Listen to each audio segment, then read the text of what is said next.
So before the break we talked about statistical independence, and if we have statistical independent events, then we can treat them separately when computing expectations and probabilities and so forth. So if x and y are statistically independent, then the probability that x is less than some number u and that y is less than some value v is just the product of the individual probabilities. Okay, which implies then that the PDF or PMF factorizes, so the joint factors into the individual ones, or sometimes called the marginal ones. And also that the expected value of x times y, so if x is a random variable and y is a random variable, x times y is not a random variable. But the expectation of this, when x and y in general, is this double integral. But if there is independence, then this factors into these two cases. Okay. So the expectation of the product of x and y is the product of the expected values of x and y. Okay, so now let's skip the background on probability and see how we're going to use that in our setting. And short preview perhaps. So what is random in this setup? If we look at this thing here, so this is a communication scheme where we would like to transmit information, the symbols here, and and then we have channel noise. And earlier we argued that the noise is something that we model as being random. But from the perspective of the receiver looks like this. The receiver does not know anything about the transmitted data, or rather it doesn't know it for sure, right?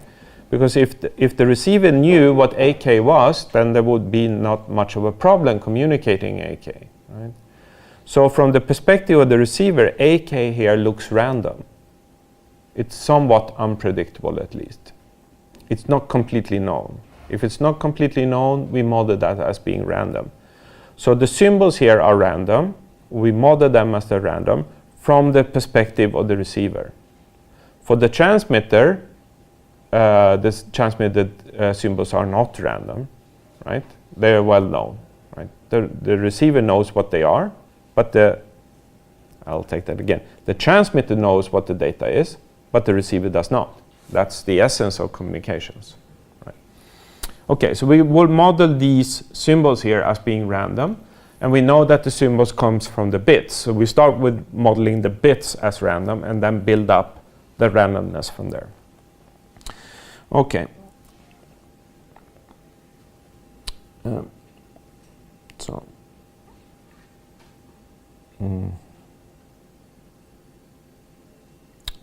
Just 1 second here.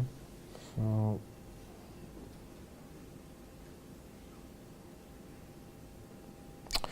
okay. So let's talk about the transmitted bits here.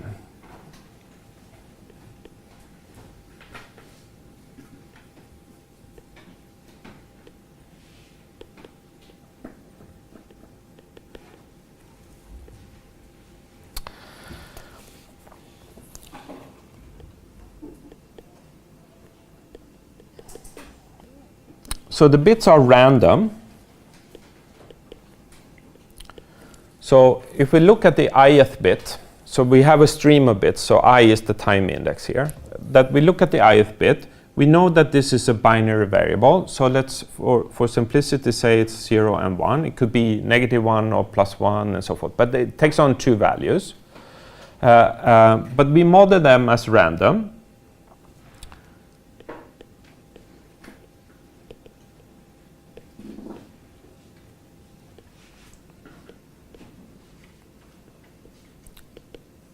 So we think of the ith bit as being a discrete random variable, and we will write random variable very often. So let's just have a notation for that, abbreviation RV. Okay. So if it's a random variable, it's a discrete term, we need to specify that fully. We need to specify its probability mass function. So the PMF, we denote that by small f for PMF or PDF. Very soon I will not make a distinction between PMF and PDF, and then it should be clear from context whether it's a discrete or random or continuous random variable. But for the time being, let's talk about this as the PMF. So small f is the PMF. PMF of what? A random variable, and then we take the ith bit. Okay, so this is the random variable whose PMF we are about to specify.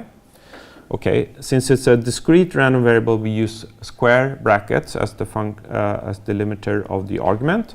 So the PMF of bi is very simple. It only has u can only be two values, either 0 or 1, because these are the possible values of the bit. So if it's 0, let's call it some number pi. And if it's 1, there is some other number, and that number has to be 1 minus pi. Okay, because the probability that it's either 0 or 1 needs to add up to 1. Okay. So it's the probability for 0 plus the probability for 1, when we add those probabilities together, we need to have 1. So pi here is some number which is between 0 and 1. Okay, so this is the PMF of any bit, I would say. All right, so if we want to plot this,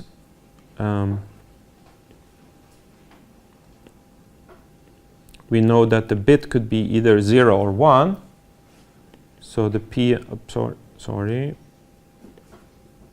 the PMF of bi as a function of u, where this is the u-axis, it has only two values here. So for 0, it's equal to, say, it's equal to pi, and for 1,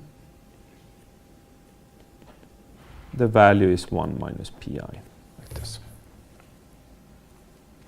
Okay, so this is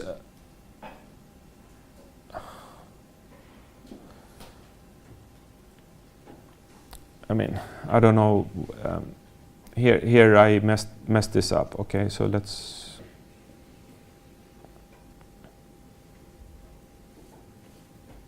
Sorry. So it's pi when u is equal to 0 and 1 minus pi when u is equal to 1. Sorry about that. Okay, so now it's clear. Okay, so we will assume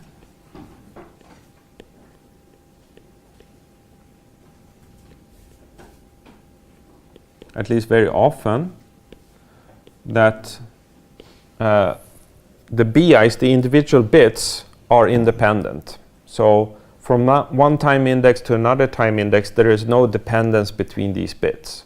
Okay, so there are, just because I just transmitted a 0 doesn't tell me anything about the next bit, okay, whether it's a 0 or 1.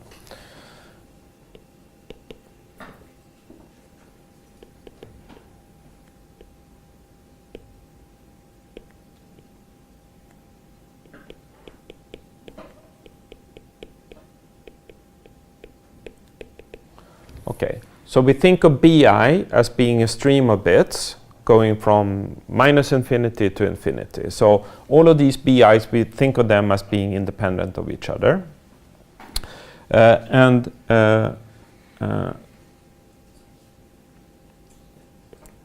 We also very often assume that the probability of a 0 is equal to the probability of a 1. So there is not the preference to 1s or 0s in this stream. So they're equally likely.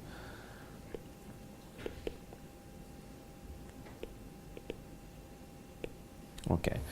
So if we have that, then the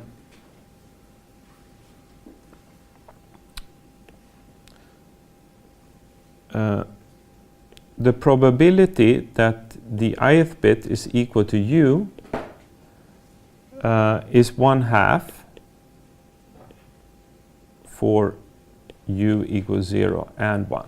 Okay, it's the same probability. So the probability is 1/2. So think of this as having a fair coin and you flip it. Okay, you get heads and tails with the equal probability. So that's how we think about these bits. So this is true for these u's and all I. So for all time indices also.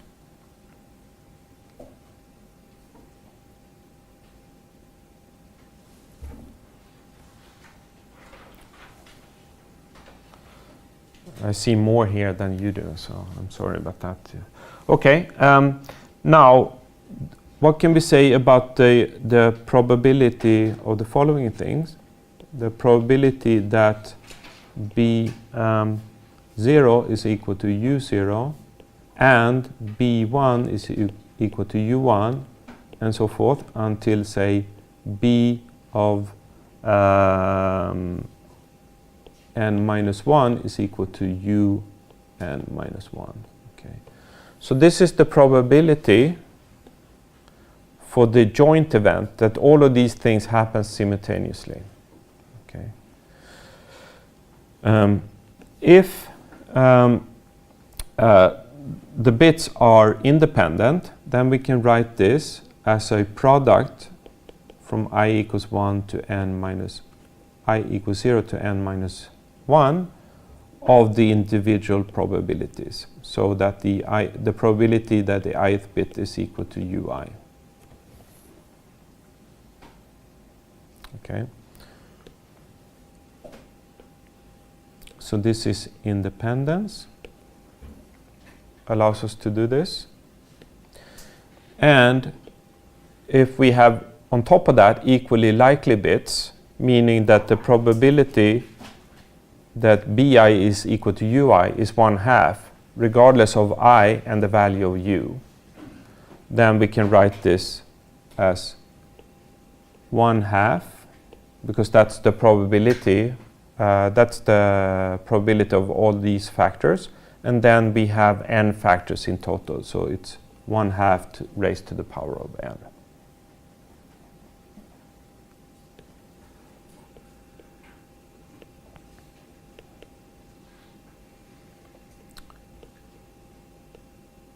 Okay, so the first equality here is due to independence, and the second one is to the equal likely assumption that we have. Okay, so now if we then have pulse amplitude modulation here of these bits, how does that work? Well, remember that we take the BIs, and then we have this mapper to produce symbols out.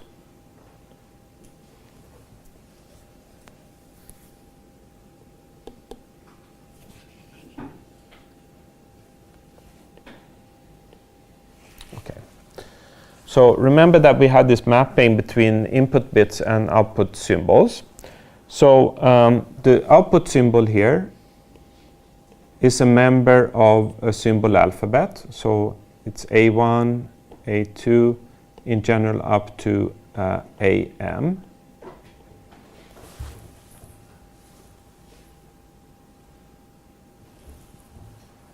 Okay. Now, since the bits are random, what can we say about the amplitudes then? The amplitudes is a function of the input, and the input is random, and therefore the output is also random. So the output symbols here are random. Okay. They are discrete because they belong to a finite set here. Okay, so it's a discrete random variable, but here we have a binary random variable that can take on one out of two values. Here we have a discrete random variable that can take one out of capital M values. Okay. So if we want to specify this random variable here, it's PMF, we need to specify the probability that AK takes on any of these values. Okay. What is the probability it takes on capital A1? What is the probability it takes on capital A2? And so forth. All right. And luckily this is quite simple to do in the case where we assume equally likely and independent bits.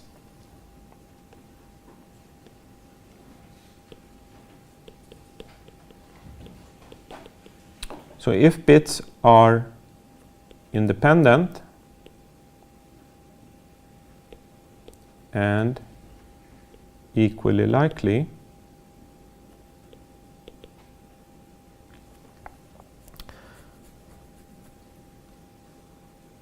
then the PMF then for the symbols is very easy to write up.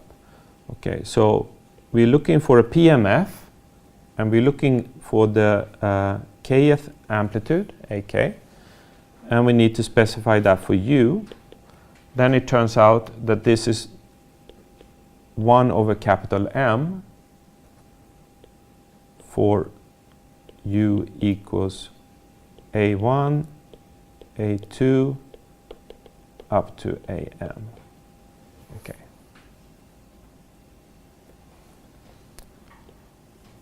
So what does this mean? Well, it means that if the bits are 0s and 1 with probability 1/2 that it's 1 and probability 1/2 that it's 1, they're all independent, then the output symbols here are uniformly distributed over the symbol alphabet. Okay? So there is not one of these amplitudes which is more likely than the other. Okay? They're equally likely. Okay? And since we have capital M amplitudes here, the probability for each individual one of them is 1 over M. Okay.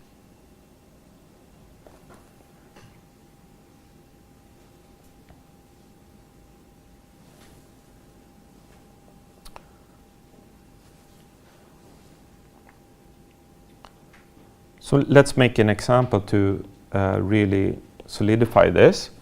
So suppose we have M equals 4, and then curly A is our regular case. Or let's not specify this. So it's A1, A2, A3, and A4, like this.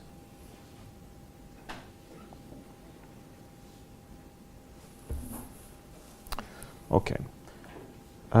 So what are the bits? Well, we need 2 bits because we have 4 signal alternatives.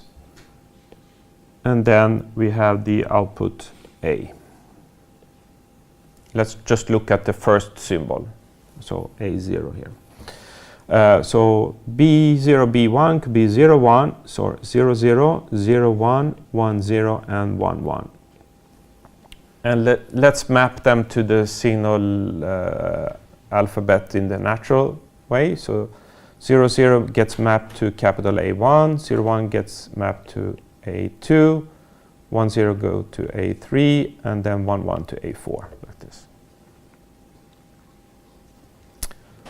Then the probability that A0 is equal to, say, A1, what is that? Well, the probability that A0 is equal to A1, that A0 is equal to A1, is the probability that B0 and B1 is 0, 0. Right? Because here is where the randomness comes from. It starts from the bits and then becomes the symbols. Okay? So this probability that A0 is equal to A1 is the probability of the joint event that B0 is equal to 0 and that B1 is equal to 0. Right? Okay, and now we use the first assumption that the bits are independent of each other. So the probability of the joint event of bits is the product of the probabilities of the individual bits events. Okay, so this is equal then to the probability that B0 is equal to 0 multiplied with the probability that B1 is equal to 0. Okay, so that was independence. And then the next step is the equal likely assumption. So the probability for the first, the probability that the B0 is equal to 0 is 1/2. and the probability that B1 is equal to 0 is also 1/2. And then this becomes 1/2 squared, which is 1/4. Okay.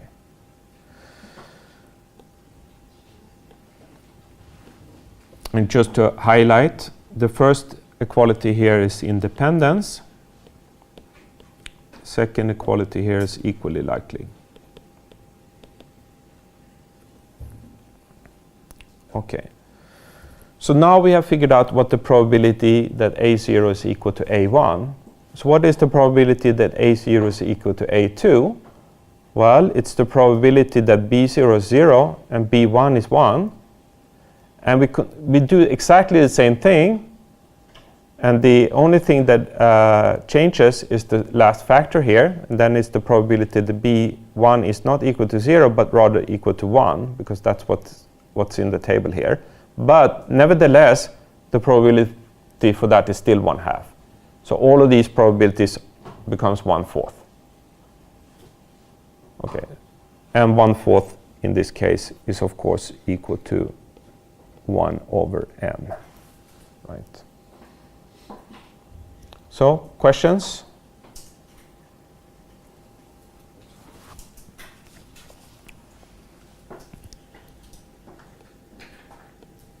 Okay, so let's assume now that the bits are equally likely and also independent, and then we see that that results in a stream of symbols which are also independent and equally likely.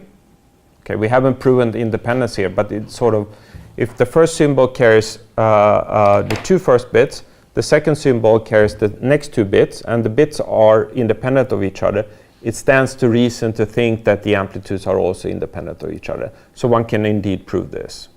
Okay, so the symbols are then consisting of independent, equally likely symbols. And equally likely means that the probability that it takes on any specific amplitude is the same, namely 1/M.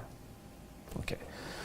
So now we're going to use this in order to calculate the energy of the transmitted pulses. Okay. So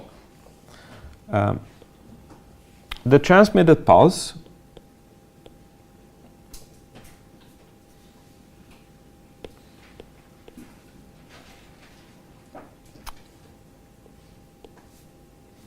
so each of the symbols is multiplied with the basic pulse shape h and then transmitted over the channel. So let's just take one, since all of these symbols, the A's, have the same statistical properties, we could just pick one and deal with that one. So let's take A0. So the transmitted pulse due to A0 is what? The transmitted signal is simply A0 times the pulse h, and then delayed by 0 times capital T seconds, so not delayed at all. So the pulse is A0h. Okay. And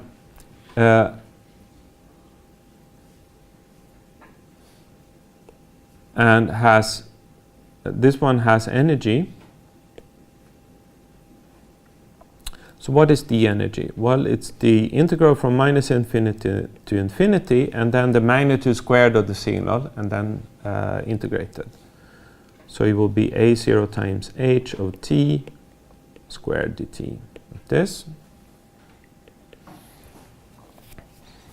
So this, we can simply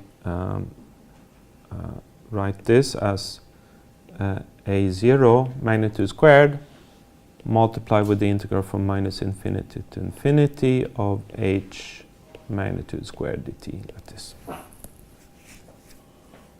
Okay. The last part here, what is that equal to?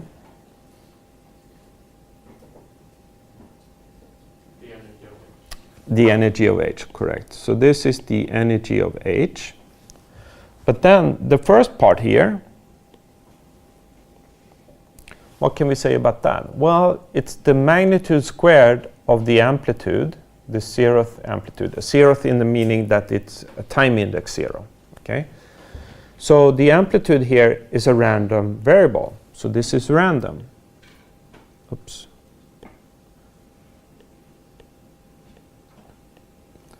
So the transmitted energy for the first pulse is a random variable.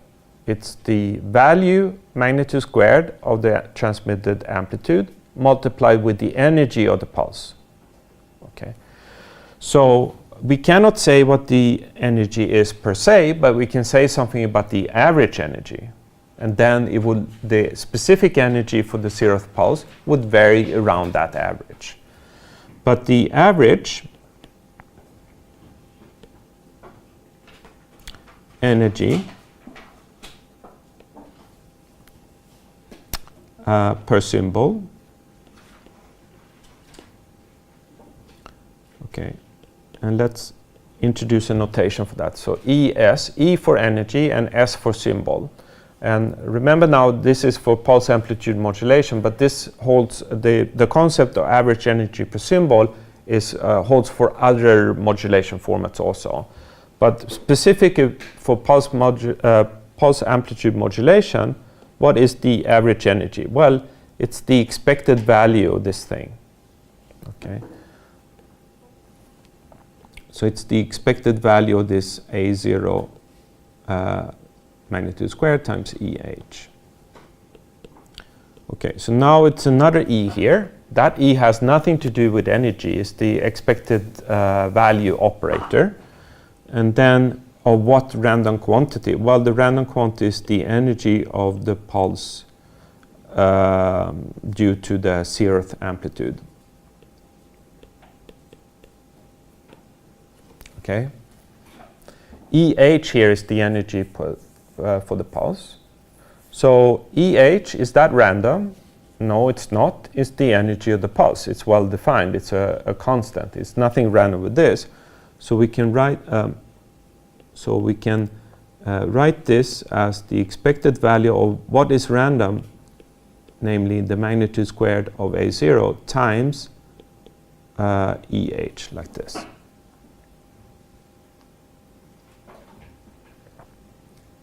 Okay, so now the next step is to figure out what is this.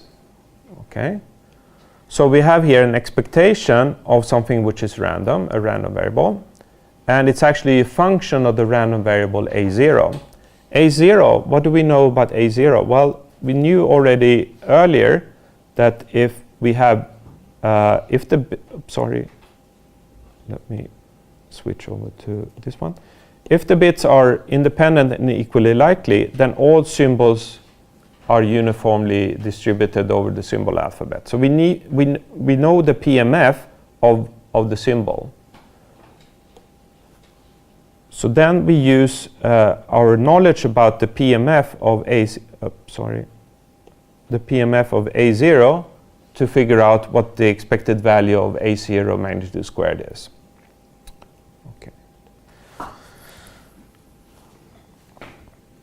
So the expected value of the magnitude of A0 squared is by definition the sum over all possible A0s.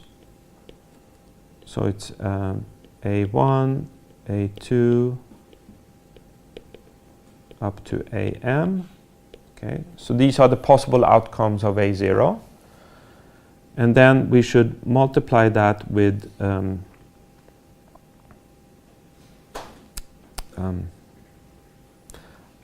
let me backtrack and do this in a slightly different way.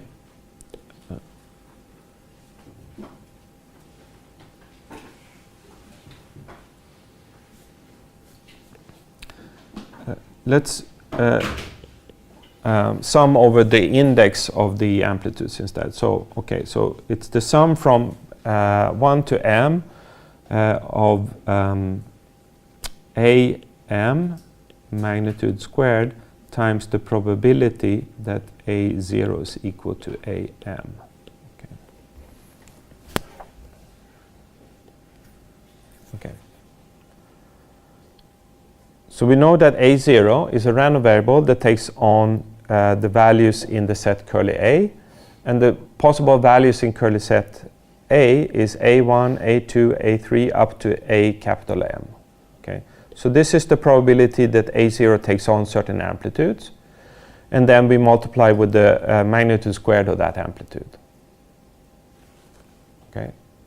Are we okay with this? Okay. And then the probability for this, what is that?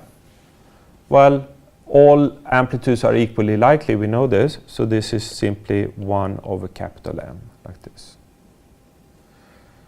So at the end of the day, we have the sum, we can break out this term 1 over M, and then we have a sum from 1 to capital M of the amplitude squared lattice.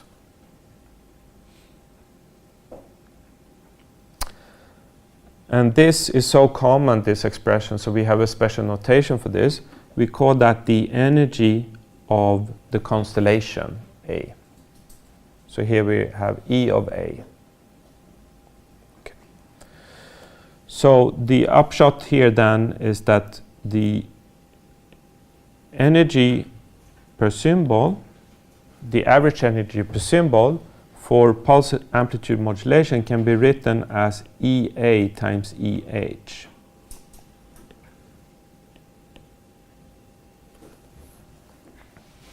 Okay.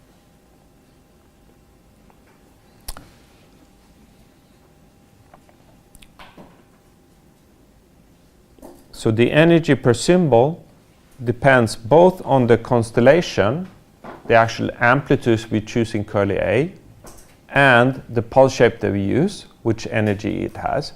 And we can flip them back and forth here by selecting small amplitudes. We can pick a large EH or EH large. We can pick a small amplitude, and we can still have the same average energy per symbol.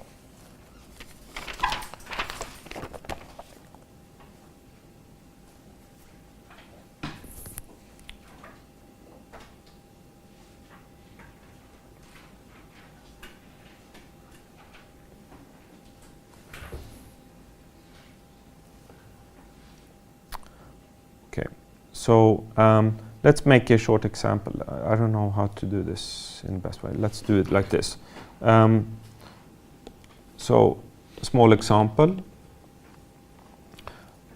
Suppose then we have a constellation that looks something like this. You start to recognize this constellation, -3, -1, 1, and 3 like this.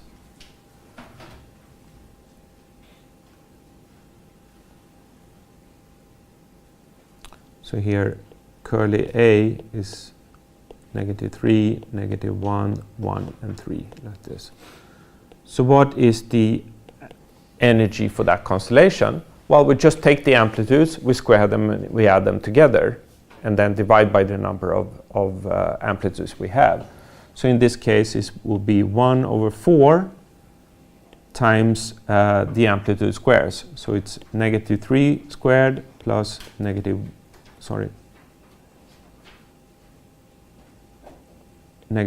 squared plus 1 squared plus 3 squared, like this, and this is equal to 5 in this case.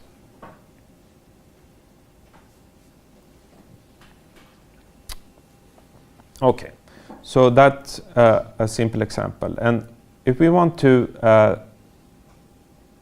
look at more specific PAM constellations. A PAM constellation that we use very often, which this is a special case of, is when we take the points, we have capital M points, we put them symmetrically around 0 at the same individual distances between each other. This is called equidistant PAM. So this is something that we use quite often in practice.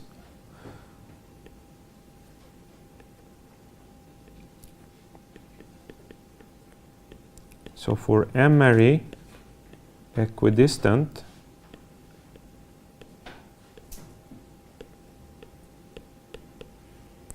we have a signal constellation that looks like this.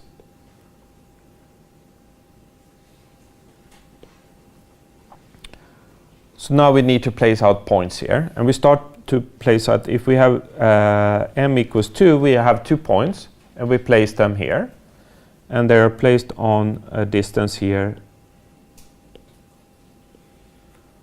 which depends on this value c. So the distance is 2c. Okay, so this is the equidistant pulse amplitude modulation constellation for m equals 2.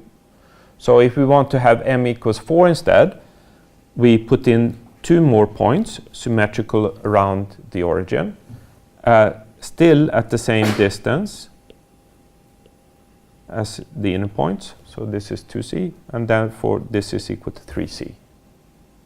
Okay, this is negative c, negative 3c, and so on.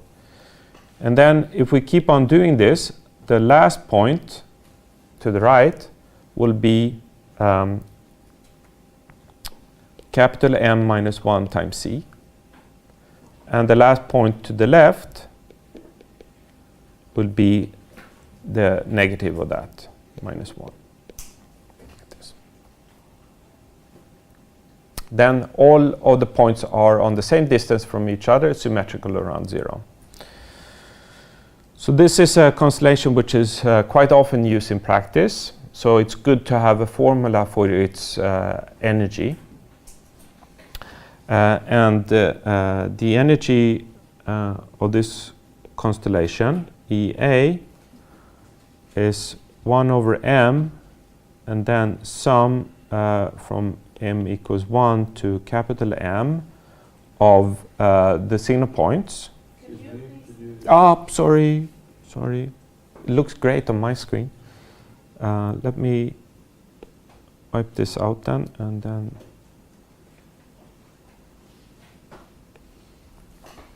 Okay, so let's start here instead. So what we want to do then is to take all the amplitudes and square them and add them together and divide through by the number of amplitudes. Since we have symmetric here, let's just concentrate on the positive ones and then add those, because for each positive amplitude there is a corresponding negative amplitude, but when we square them they become the same, of course. So we can write this as 1 over m, and then a sum from m equals, say, 1 to m over 2, and then we take the amplitude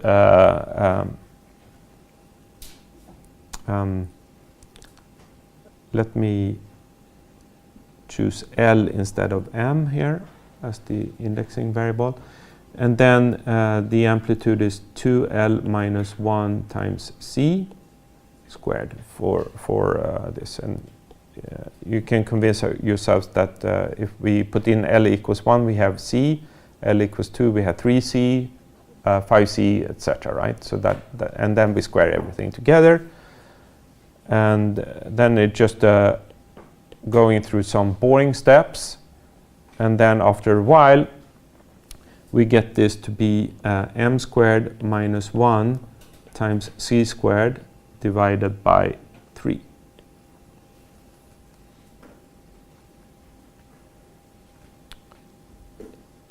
Actually, as it would turn out, we will use this formula later on, that c squared is equal to 3EA divided by m squared minus 1. But of course, if one knows one, one knows the other one. This is a good formula to keep in mind. I mean, it's not hard, but it takes time to derive it.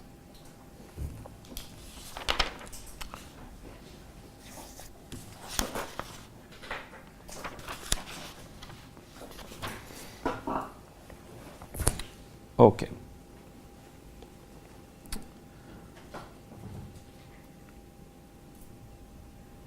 So now when we know EA and we know EH, then we know the energy per pulse. But the energy per pulse is an important quantity, but if we want to say something about the transmitter, we sometimes want to specify the transmit power. And remember that power is energy per time unit, right? So power is E divided by T, some time.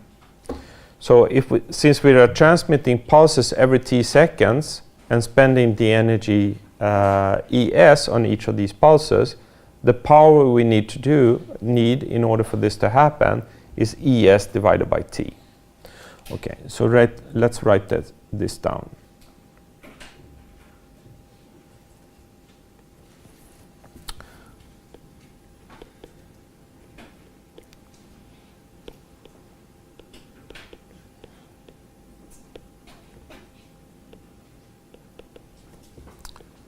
So P is the energy per symbol divided by T. Okay.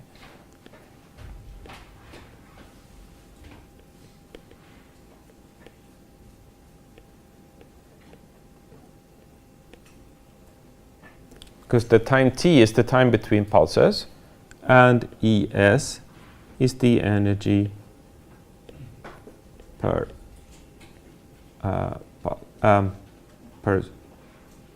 maybe we should write symbol instead.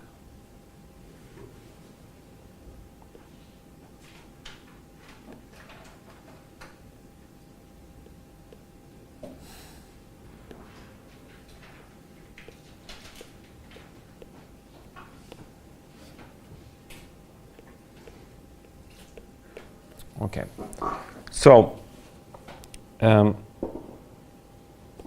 in general, it's like this, that power is related to energy through some time. Okay, so if we need to spend ES joules of energy every t seconds, then the power required to do this is ES divided by T.